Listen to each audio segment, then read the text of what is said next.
The relationship between the United States and China is tense, really tense, especially when it comes to trade. It wasn't always this way.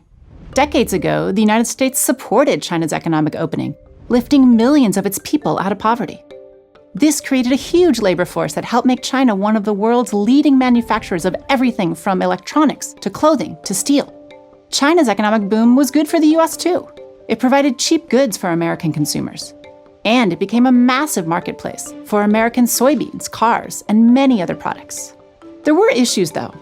When China joined the World Trade Organization in 2001, it promised to lower trade barriers and make its markets fairer for foreign companies. The United States and many other countries now say China has failed to live up to those promises. They believe China's approach to trade violates international rules and even threatens the global economic system. So just how bad are China's trade practices?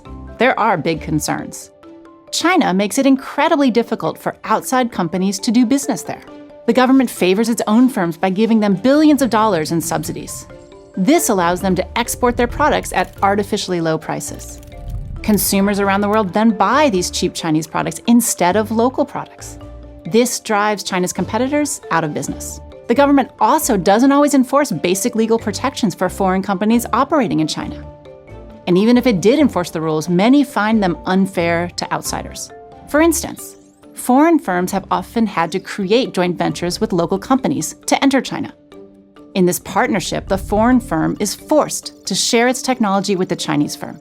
This allows the Chinese company to acquire new technology without paying for it.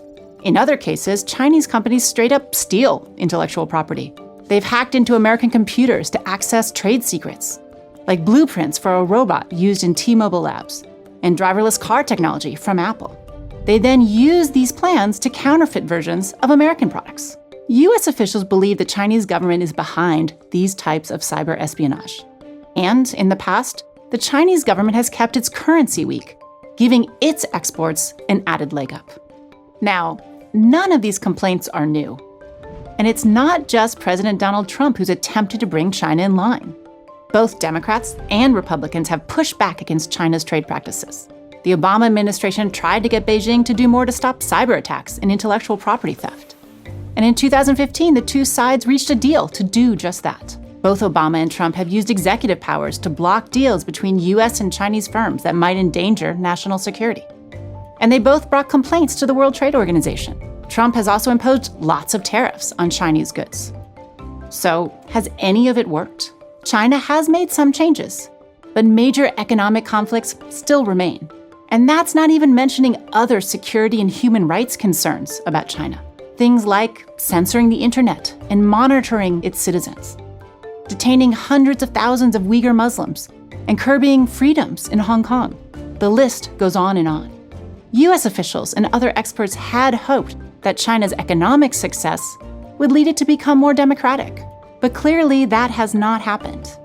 And getting China to play fair on trade might not happen either.